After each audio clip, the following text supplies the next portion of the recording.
मैं आज कानपुर गया और वहाँ पे जो टेररिज्म के विक्टिम थे उनसे मैंने बात की, परिवार से मैंने बात की। कोल्ड ब्लडेड तरीके से उनके बेटे को मारा गया है। मैं सिर्फ ये कहना चाहता हूं कि जिन लोगों ने ये किया है, जो भी हैं, कहां भी हैं, they have to pay for this and they have to pay for it properly, not in some half hearted way, ऐसे आलतू फालतू तरीके से नहीं। They have to pay for it properly, कि इनको याद रहे कि हिंदुस्तान के साथ ये नहीं किया जा सकता है। फ्रैंकली बहुत ज़रूरी है और आज ये शायद कास्ट सेंसस से भी ज़्यादा ज़रूरी है। मैं आज कानपुर गया और वहाँ पे जो टेररिज्म के विक्टिम थे उनसे मैंने बात की, परिवार से मैंने बात की। कोल्ड ब्लडेड तरीके से उनके बेटे को मारा गया है, बिना मर्सी के।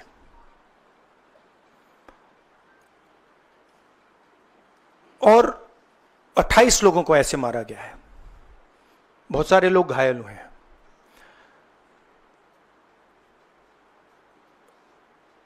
मैं इस पे कमेंट नहीं करना चाहता हूं ये कैसे हुआ। मैं सिर्फ ये कहना चाहता हूं कि जिन लोगों ने ये किया है, जो भी हैं, कहां भी हैं,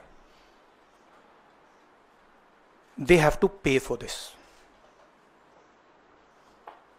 and they have to pay for it properly, not in some half-hearted way, ऐसे आलतू फालतू तरीके से नहीं। they have to pay for it properly, कि इनको याद रहे कि हिंदुस्तान के साथ ये नहीं किया जा सकता है। हमने क्लियरली ऑपोजिशन की और सरकार की मीटिंग में क्लियर हमने लाइन दी है, यूनानिमस लाइन, कि जो हुआ है एक्सेप्टेबल नहीं है। और पूरा का पूरा ऑपोजिशन 100% सपोर्ट सरकार को देगा और दे रहा है। नरेंद्र मोदी को एक्शन लेना है, एकदम एक्शन लेना है, और पूरा का पूरा विपक्ष उनके साथ खड़ा है। जिन लोगों ने यह किया है, दे हैव टू पे द प्राइस फॉर दिस। जो परिवार है उन्होंने आप लोगों को मेरे थ्रू एक मैसेज दिया है। एक्चुअली प्रधानमंत्री जी को उन्होंने मुझे कहा कि आप प्रधानमंत्री जी को ये बताइए, तो मैं 28 जो हमारे शहीद हैं उनके साइड से प्रधानमंत्री को आपके माध्यम से मैसेज दे रहा हूं। प्रधानमंत्री जी, उन्होंने कहा है कि हमारे जो बच्चे हैं वो शहीद हुए हैं, हम चाहते हैं कि आप उनको शहीद का दर्जा दीजिए, रिस्पेक्ट दीजिए। ये मैं कहना चाहता था। आप सबका बहुत बहुत धन्यवाद। Thank you. राहुल जी, शुक्रिया शुक्रिया शुक्रिया शुक्रिया Rahul. We are saying,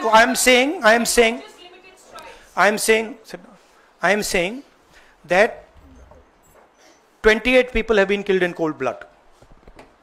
Okay?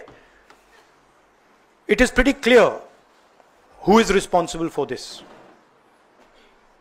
The people who are responsible for this must pay a price. The Prime Minister has to take action, right? And the action has to be clear and it has to be strong, without any confusion.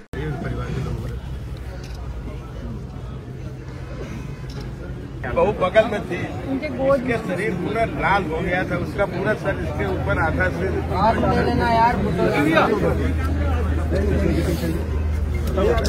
आप देश के नौजवानों की चिंता है, देश के नौजवान इस तरह मारे जाएंगे, देश की प्रतिभाओं का खून बह रहा है। आप कुछ करिए, आप बेटे देश को। ओ भाई, मरता रहेगा और ऐसे ही चला जाएगा। अगर हम उसे शहीद का दर्जा देंगे तो ये कल फिर मारेंगे। अब शहीद का दर्जा ये दिखा रहे हैं आप मारो भैया। मैं सिर्फ इसलिए मांग रही हूँ, मैं अपने लिए मुझे कुछ नहीं चाहिए, मुझे सिर्फ शुभम के लिए शहीद का दर्जा चाहिए। और मैं सिर्फ शुभम क्यों ना 26 जनवरी पे सबको मिलना चाहिए। हमें कुछ नहीं चाहिए सरकार से, हमें सिर्फ ये चाहिए जो देश के लिए उसने प्राण गए, रिस्पेक्ट चाहिए, सम्मान चाहिए, और वो आप दिला सकते हैं। आप सरकार से कह सकते हैं, माननीय प्रधानमंत्री से आपने जो कहा है कि आतंकवादियों के खिलाफ सख्त कार्रवाई होनी चाहिए, जरूर होनी चाहिए। पूरा देश चाहता है, पूरा देश इस समय आपके साथ खड़ा है। मेरा बेटा चला गया कोई बात नहीं, लेकिन आप किसी और का बेटा ना जाए इस तरह। कितने वहाँ पे कितने लोग? 800 से 800 के बीच के लोग हैं। वो बंदा पता नहीं कहाँ से आके हम लोगों के बीच में घुस के, और नॉर्मल कपड़ों में, ये भी कि इंसान कुछ देखे तो डरे।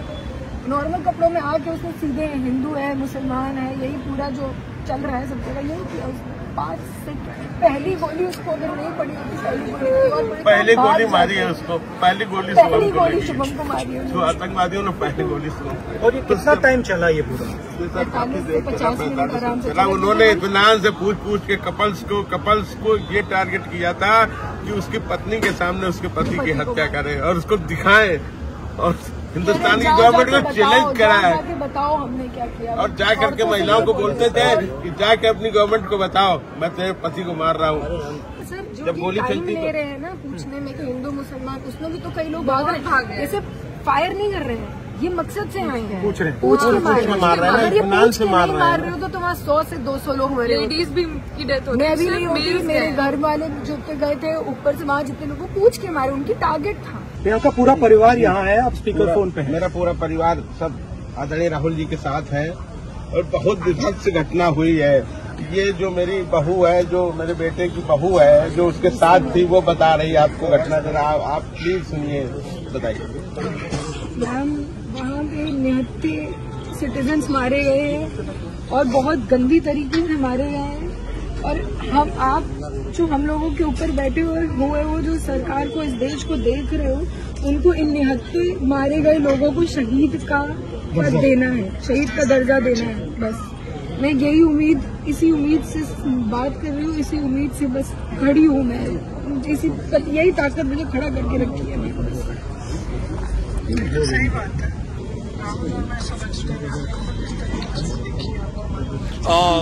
पर क्या करना है ये देखिए सीधा समझने की चीज है। अभी मैं बजटरी एलोकेशन देख रहा था, ये हमने बजटरी एलोकेशन को गौर से देखिए। सर, जब आपके पिताजी जिस दिन हुआ था ना, पूरा देश रोया था आपके साथ। सर वही दर्द हमें है जो दर्द आपको था। पूरा देश आपके साथ। सर आप उठाइए, संसद में उठाइए सर, आपकी आवाज सुनती है, पूरा देश सुनता है आपकी आवाज। हमने आप संसद में बोलिए सर। खाड़गे जी और मैंने चिट्ठी लिखी है जी, संसद सत्र बुलाया जाए सर, कि जो लोग शहीद हुए हैं उनके लिए एक स्पेशल पार्लियामेंट का सेशन रखना चाहिए जी, और उसमें हमें चर्चा करनी चाहिए, सारे मतलब ऑपोजिशन को, सरकार को चर्चा करनी चाहिए, डिस्कशन करना चाहिए, और आपको ऑनर करना चाहिए। बोलते रहे वो लोग कि जाके अपनी गवर्नमेंट को बताओ, जाके अपनी टूरिस्टों ने यहाँ पे आतंकवाद फैलाया। अरे निहत्ता इंसान क्या वहाँ आतंकवाद फैलाएगा सर? आपका क्या एक्सपेक्टेशन है? मुझे आपके लिए क्या करना है? आपने बोला शहीद का दो है, एक तो शुभम को शहीद का दर्जा दिया जाए, जिससे ये मेरी बहू जो है सम्मान के साथ जी सके, सर उठा के जी सके कि मेरे पति ने शहादत दी थी देश के लिए। दूसरा, आप सर सरकार पे दबाव बनाइए कि वो आतंकवादियों पे सख्त कार्रवाई करें। उन आतंकवादी, जहाँ भी आतंकवादी है दुनिया में, वो कोई भी मुल्क को, भले पाकिस्तान और नष्ट नाबूद करे, आतंकवाद को जड़ से समाप्त करें। आतंकवाद नहीं खत्म होगा, नहीं खत्म होगा। आज मेरा बेटा गया है, कल दूसरे का बेटा जाएगा।